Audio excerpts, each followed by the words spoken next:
Hello दोस्तों, नमस्कार। कैसे हो आप सभी। जैसे कि आप सभी को पता है, जून स्टैंडर्ड 5512 में लोगों का एग्ज़ाम हो चुका है और कुछ लोगों के काफ़ी अच्छे अच्छे मार्क्स आए हैं और लोगों के मन में एक संशय बना हुआ है कि जो इसके कितने नंबर पर हमें टाइपिंग देखने के लिए मिल सकती है। दोस्तों, टाइपिंग जैसे कि मैंने भी दी है 1262 जून स्टैंडर्ड की, और मैं अपने अनुभव से बोल रहा हूँ, अगर आपके नंबर थोड़े कम भी है ना, तो आप टाइपिंग में लग जाओ। और टाइपिंग में मतलब लगने की बात ये है दोस्तों, मैं इसलिए कह रहा हूँ कि टाइपिंग जो है अच्छे अच्छे धुरंधरों को मट्टी में मिला देती है। अगर आपके 60 नंबर हैं, 70 नंबर हैं, 80 नंबर हैं, इससे ये नहीं होता कि आप टाइपिंग को पास ही कर लोगे। 50 वाला और 45 वाला भी टाइपिंग को निकाल लेता है। तो मैं बिल्कुल आपको अपना अनुभव साझा करूंगा और आप मेरे द्वारा बताई हुई जानकारी से इस टाइपिंग को निकाल ले जाओगे। आप बोलोगे कि हाँ भाई, कुछ ना कुछ तो बात है इस वीडियो में, आप खुद ही देख लेना। तो सबसे पहले हम नीचे शुरू करते हैं कि परीक्षा सेंटर पर कैसे कैसे होगा और लग जाओ अगर आपके इतने मार्क्स हैं। तो सबसे पहले बताता हूँ, अगर आपके मार्क्स मेरे हिसाब से 45 प्लस भी हैं तो आप लग जाओ, ठीक है। यानी कि फाइनल तक आपका 50 तक हो सकती है। मैं ये नहीं कह रहा कि 45 तक हो सकती है, वो तो टाइपिंग में पास होने वालों के बच्चों के पे निर्भर करेगा। लेकिन भाई, अगर आपको 3284 वाला भी जून स्टैंड लगा हुआ है, अगर आप किसी कारणवश आपका जो मार्क्स है अच्छे नहीं बन पाए, अगर आपके 45 प्लस भी है ना, तो आप टाइपिंग की तैयारी करो, आगे आपको काम आ जाएगा। लेकिन आपको बात करूं बिल्कुल फुल सेफ स्कोर की, अगर जिसके भी 50 प्लस है ना भाई, टाइपिंग में अपने दिल और जान झोंक दो, ठीक है। आप सबसे पहले बात करेंगे जो परीक्षा सेंटर पर कैसे कैसे होगा। दोस्तों, मैं आपको एक सही राय देता हूं। जैसे कि आप टाइपिंग सेंटर पर जाओगे तो उसमें लिखा हुआ होता है जैसे कि आपका मतलब 10 बजे से टाइपिंग स्टार्ट होनी है, तो 9:30 बजे जैसे गेट बंद हो जाते हैं, ठीक है। तो आप मेरे हिसाब से 9 बजे तक उसमें पहुंच जाओ, यानी कि 1 घंटे पहले पहुंच जाओ।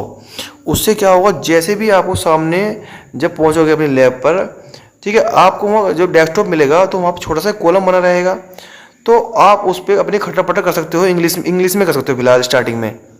तो इससे क्या होगा, जब आप एग्जाम सेंटर में बैठेंगे तो आप अपने आप को बिल्कुल स्थिर कर सकते हैं, मतलब आपके मन को शांत कर सकते हैं। टाइपिंग का डर थोड़ा सा खत्म हो जाएगा। और जब आप टाइपिंग करोगे तो आप अपने जो कीबोर्ड के बटन हैं सबको चेक कर सकते हो और अपना धैर्य बना सकते हो। और इससे क्या होगा, आपका जो मन बिल्कुल शांत हो जाएगा और घबराहट से जो खत्म हो जाएगी स्टार्टिंग में ही। फिर क्या होगा, फिर जैसे कि आपकी मतलब टाइम होने के बाद में 5 मिनट का आपको समय मिलेगा, फिर आपका स्टार्ट हो जाएगा डेमो, ठीक है। जैसे ही आपको डेमो आएगा तो आप, बहुत से लोग क्या करते हो, जैसे कि डेमो का साइज कभी कभी छोटा आता है, तो आप सोचोगे कि डेमो का साइज ही छोटा हो गया, इसको बड़ा करता हूँ। ऐसे ही जब वो आएगा एग्जाम, मतलब असली जो टाइपिंग वो खुलेगा एग्जाम, तो उसमें भी मैं बढ़ा लूँगा। तो भाई, डेमो के चक्कर में ना पड़े। डेमो का साइज अलग आता है और जो मेन टाइपिंग जो साइज आता है वो ऐसा आएगा। अगर आपकी जो आँख की दृष्टि है वो कितनी कमज़ोर है, आपको बिल्कुल आसान से दिखेगा और आप बस टाइपिंग करते चले जाना, ठीक है। और जो है आपको स्क्रॉल करने की भी कोई ज़रूरत नहीं पड़ेगी, इसकी टेंशन ना ले, बस आप टाइपिंग में जुट जाना। और टाइपिंग के जो कीबोर्ड होते हैं वो हमारे समय पे बहुत ही ज़्यादा नए थे। हो सकता है आपको भी वही कीबोर्ड देखने के लिए मिले, लेकिन अब वो ठीक ठाक हो गए होंगे, इसलिए आप जो चेक भी कर लें, ठीक है। और सबसे पहले बताता हूँ आपको फ़ॉन्ट साइज़ क्या होता है, यानी कि टाइपिंग और सॉफ्टवेयर कौन सा करें। सबसे पहले जो अगर आपने कोई सी भी टाइपिंग नहीं सीखी है तो आप अपने घर पे भी सीख सकते हैं। जैसे कि टाइपिंग बाबा है सबसे बेहतरीन, ठीक है। अगर टाइपिंग बाबा पे आप करोगे, आराम से करते रहो, रोज़ अपने आप को 15 से 20 मिनट दो, ठीक है। और एक टाइपिंग बाबा है, एक टाइपिंग मेरी टाइपिंग है। लेकिन जो हमारा जो एग्ज़ाम में जो फ़ॉन्ट साइज आएगा वो आएगा सोनी का। तो दोस्तों, मैं आपको सलाह देता हूँ, अगर आपको सोनी का करना है तो आप इससे ही करें। अगर आपको थोड़ा सा चार्ज देना पड़ता है तो आप चार्ज देकर भी कर सकते हैं, किसी भी और सॉफ्टवेयर के चक्कर में ना पड़े। अगर आप सोनी पर कर देते हैं, मेरे साथ से सोनी करें और टाइपिंग बाबा पर करें, क्योंकि टाइपिंग बाबा का जो वो है ना लेवल जो है बहुत अच्छा है। और आप अगर पैसों में मिलती है तो सोनी टाइपिंग को ले लें, ठीक है भाई। और इससे करते रहें, अच्छे अच्छे धुरंधर फेवर आते हैं भाई। यानी कि आपके ज़्यादा मार्क्स इसमें निर्भर नहीं करेंगे कि आपकी टाइपिंग अच्छी है बुरी है।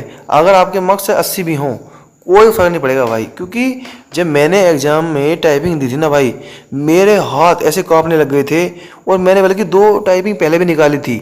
मैंने यूपी एएसआई की भी निकाली थी और एसएससी सीजीएल की भी निकाली थी, लेकिन वो जो टाइपिंग थी वो 15-20 मिनट की मिलती है हमें, मतलब 10 से 15 मिनट की मिलती है। लेकिन इस वाली टाइपिंग में बहुत ज़मीन आसमान का फ़र्क होता है। 1 मिनट अगर आप होपलेस हो गए तो 5 मिनट में सारा खेल ख़त्म, ठीक है भाई।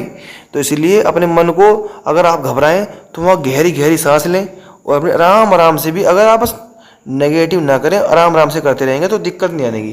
ठीक है भाई, मैंने आपको टाइपिंग के बारे में सब कुछ बता दिया है। फिलहाल आप सोनी टाइपिंग पर और टाइपिंग बाबा पर कर सकते हैं। ठीक है, और जो भी कोई आपका सवाल है आप कमेंट में पूछ सकते हैं। हम टाइपिंग से संबंधित वीडियो बनाएंगे और आपके सभी समस्याओं को हल करेंगे भाई। ठीक है भाई, और चैनल को सब्सक्राइब कर लो भाई अभी के अभी। धन्यवाद।